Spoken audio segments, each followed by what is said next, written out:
নমস্কার, আমি সৌমেন পণ্ডিত। Electronics practical ক্লাসরুমে তোমাদের জানাই স্বাগতম। আজকের প্র্যাকটিক্যাল ক্লাসে আমরা আলোচনা করব ফিক্সড টাইপ রেজিস্টার নিয়ে।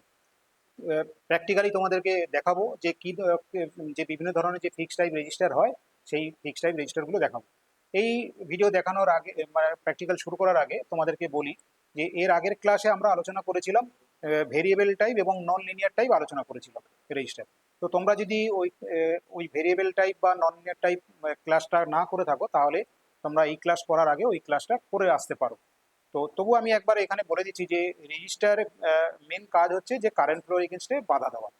তো আমরা রেজিস্টার ব্যবহার করি কি কারণে, না বিভিন্ন সেকশনের মধ্যে দিয়ে বা বিভিন্ন ব্রাঞ্চের মধ্যে দিয়ে একটা আমাদের যে কারেন্ট পাঠানো দরকার, ঠিক সেই পরিমাণ কারেন্ট পাঠানোর জন্য আমরা কারেন্টের ভ্যালু অ্যাডজাস্ট করার জন্য আমরা রেজিস্টার ব্যবহার করি। ঠিক আছে, রেজিস্টার কখনো কারেন্টের ভ্যালু বাড়াতে পারে না, রেজিস্টার সবসময় কারেন্টের ভ্যালু কমিয়ে দেয়। ঠিক আছে, এবার যেখানে যেমন ভ্যালুর কারেন্ট পাঠাতে হবে সেখানে সেই মতো করে হিসাব করে, ওহমসের ল অনুযায়ী সেই মতো হিসাব করে আমাকে সেই রেজিস্টার ভ্যালু চুজ করতে হবে এবং পাঠাতে হবে। কিন্তু বিভিন্ন টাইপের যেহেতু রেজিস্টার হয়, তাহলে কোন সার্কিটে কখন কি ভ্যালু রেজিস্টার ব্যবহার করব সেটা আমাদের জানাটা অবশ্যই দরকার। তো চলো তাহলে আমরা আলোচনা করে নিই একবার, যে দেখে নিই যে ফিক্সড টাইপের রেজিস্টার যেগুলো অ্যাভেলেবেল বাজারে সেগুলো কেমন বা সেগুলোর স্পেসিফিকেশন কি, সেগুলো আমরা একটু আলোচনা করি। দেখো, ফিক্সড টাইপ রেজিস্টার প্রথম যেটা আমাদের সবার মনে পড়ে carbon type register, carbon composition register.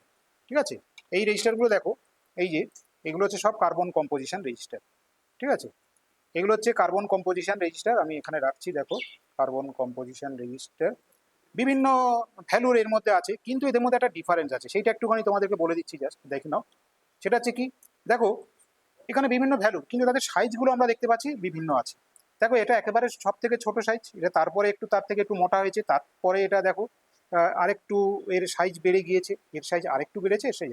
এটা হচ্ছে 1/8 ওয়াট, অর্থাৎ এর মধ্য দিয়ে কারেন্ট কিন্তু মানে তুমি যেমন ইচ্ছা চাই যদি পাঠাতে চাও সেটা কিন্তু হবে না, কারেন্ট খুব কম যায় এর ভিতর দিয়ে, যেহেতু এর ওয়াটেজ লেভেল কম, পাওয়ার লেভেল কম। পাওয়ার লেভেল বেশি মিনস কি, যখন অ্যাকচুয়ালি পাওয়ার লেভেলটা ব্যাপারটা কি না, যখন রেজিস্টারের ভিতর দিয়ে কারেন্ট ফ্লো হয় তখন রেজিস্টার তো গরম হয়, মানে সেখানে হিট তৈরি হয়। মানে জুলের ফর্মুলা অনুযায়ী I²RT, এই ফর্মুলা অনুযায়ী তোমার হচ্ছে এই রেজিস্টারের ভিতর দিয়ে যখন কারেন্ট ফ্লো হবে তখন গরম হবে, ফলে হিট তৈরি হবে। সেই হিটটা যাতে বাইরে ছড়িয়ে পড়তে পারে, তাহলে তার জন্য সাইজটা খুব একটা ইম্পর্টেন্ট। যত বেশি কারেন্ট রেজিস্টারের ভিতর দিয়ে পাস হবে তত বেশি হিট হবে, আর তত তার সাইজটা তাহলে বাড়িয়ে দিতে হবে, যাতে করে বেশি হিটটাও ছড়িয়ে দিতে পারি আর। ঠিক আছে, সেই জন্যে এইটা এইটা হচ্ছে 1/8 ওয়াট, এর সাইজ ছোট।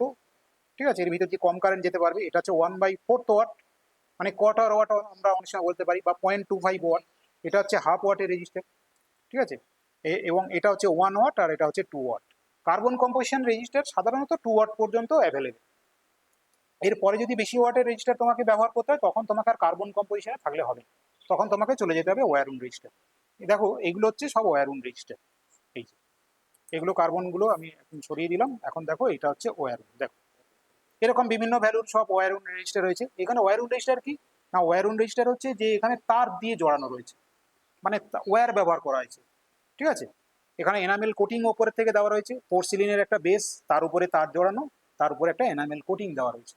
ঠিক আছে, যাতে করে এখানে মানে আমরা এখান থেকে মানে আমরা না করতে পারি আর কি, মানে অ্যাক্সেস না করতে পারি, এই জন্য পুরোটাকে কোটিং দেওয়া রয়েছে। দুটো টার্মিনাল বের করে দেওয়া রয়েছে, এই দুটো সার্কিটের সঙ্গে কানেকশন করতে হবে, দুটো টার্মিনাল। এখানে এই রেজিস্টারগুলো গায়ে ভ্যালু একদম ডাইরেক্টলি বলে দেওয়া আছে, কত তাদের ওয়াটেজ কত বলে দেওয়া আছে। যেমন ধরো এটা লেখা আমি দেখতে পাচ্ছি 15E40 ওয়াট, এই 10 ওয়াট, তাহলে এটা হচ্ছে 10 ওয়াটের রেজিস্টার। এটা হচ্ছে 10 ওয়াটের রেজিস্টার, দেখো গায়ে লেখা আছে 10 ওয়াটের রেজিস্টার। এই 15 ওহমের রেজিস্টার 10 ওয়াট, এটা 1K রেজিস্টার 10 ওয়াটে, গায়ে পরিষ্কার করে লেখা রয়েছে। ঠিক আছে, তাহলে ওয়্যারউন্ড রেজিস্টার বুঝতে পারলে। ওয়্যারউন্ড রেজিস্টার তাহলে কোথায় ব্যবহার করব, এটা নিশ্চয়ই বুঝতে পারছো। যেখানে বেশি কারেন্ট পাস করানো দরকার, অর্থাৎ যেখানে বেশি ওয়াটেজের রেজিস্ট্যান্স দরকার, সেখানে আমরা এই ওয়্যারউন্ড রেজিস্ট্যান্স ব্যবহার করব। মানে বেশি ওয়াট মানে কি, তার অর্থাৎ তার মানে সেই রেজিস্টারের ভিতর দিয়ে বেশি কারেন্ট পাস হবে। ঠিক আছে, সেই কারণে তার সাইজটা বাড়াতে হয়েছে, সেই কারণে তার ওয়াটেজটা বেশি। ঠিক আছে, ওয়্যারউন্ড রেজিস্টার। এরপরে যে আমরা ফিল্ম রেজিস্টার যেটা আমরা বলছি, যেটা মানে ঠিক কার্বন কম্পোজিশন রেজিস্টার এগুলো যেমন দেখছো তুমি,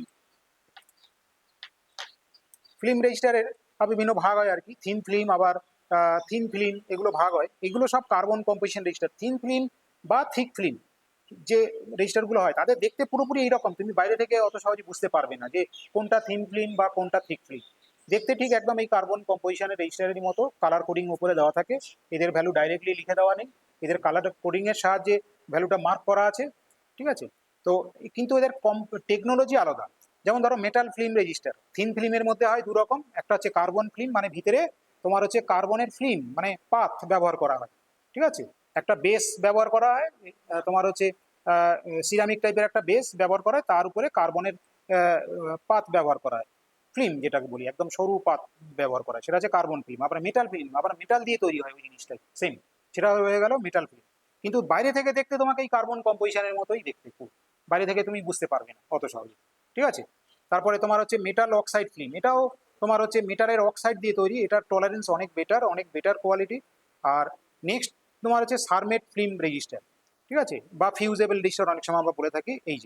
এই যে রেজিস্টারগুলো দেখছো এগুলো হচ্ছে সব ফিউজেবল রেজিস্টার বা তোমার হচ্ছে সারমেট ফিল্ম রেজিস্টার। এগুলো এগুলো ফিউজেবল আবার কেন বলছি, ফিউজেবল বলছি এই কারণে যে এখানে যদি বেশি কারেন্ট পাস হয় মানে ফিউজ হয়ে যেতে পারে, মানে মেল্ট হয়ে যেতে পারে, দিয়ে সার্কিটকে আইসোলেট করে দিতে পারে। অর্থাৎ একদিকে যেমন রেজিস্টারের কাজ করছে, তেমনি একটা নির্দিষ্ট কারেন্টের পর যখন তুমি পাস করিয়ে দেবে, বেশি কারেন্ট পাস যদি সার্কিট থেকে সার্কিট মানে সার্কিটের মধ্যে দিয়ে পাস হওয়ার চেষ্টা করে তাহলে ফিউজ হয়ে যাবে। সেই জন্য এটাকে অনেক সময় আমরা বলি যে ফিউজেবল রেজিস্টার, ঠিক আছে।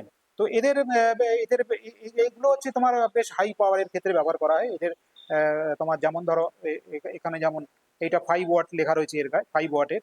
আবার এই রেজিস্টার তোমার এটা হচ্ছে 50 ই লেখা আছে, 55 ই লেখা আছে, 5 ওয়াট লেখা আছে, এটাও 5 ওয়াট। আর এটা হচ্ছে 10 ওয়াট, এটার গায়ে লেখা রয়েছে 10 ওয়াটের রেজিস্টার। তাহলে যত ওয়াটেজ বাড়ছে তত আমরা দেখতে পাচ্ছি সাইজটাও বেড়ে যাচ্ছে, ঠিক আছে। তাহলে 5 ওয়াটের রেজিস্টার দেখলাম, 10 ওয়াটেরও রেজিস্টার দেখলাম। আচ্ছা, এরপরে আমি তোমাদেরকে দেখাচ্ছি আরেকটা রেজিস্টার, দেখো এটার নাম হচ্ছে নেটওয়ার্ক রেজিস্টার। এর মধ্যে অনেকগুলো রেজিস্টার দেওয়া দেওয়া আছে, দেখো দেখো এর মধ্যে অনেকগুলো রেজিস্টার একসঙ্গে করা আছে, একটা কমন আছে, দিয়ে তারপরে দেখো 1 2 3 4 5 6 টোটাল 7টা টার্মিনাল আছে, একটা টার্মিনাল হচ্ছে কমন, আর বাদ বাকি 6টা টার্মিনাল ওই কমনের রেসপেক্টে ওই টার্মিনালগুলোর ভ্যালু হবে সেম। এটা গায়ে লেখা রয়েছে 4.7K ওহম লেখা রয়েছে, মানে 6টা 4.7K রেজিস্টার এখানে দেওয়া রয়েছে। এটা কোথায় আমরা ব্যবহার করি, যেখানে কিনা ধরো একসঙ্গে 6টা রেজিস্টারের ব্যবহার করতে হবে, কোনো একটা মাইক্রো কন্ট্রোলারে বা কোনো একটা আইসি পিনের সঙ্গে 6টা পিনের সঙ্গে 6টা রেজিস্টার ব্যবহার করতে হবে। তো সেক্ষেত্রে আমরা এই রেজিস্টার ব্যবহার করবো, এটাকে বলা হয় নেটওয়ার্ক রেজিস্টার।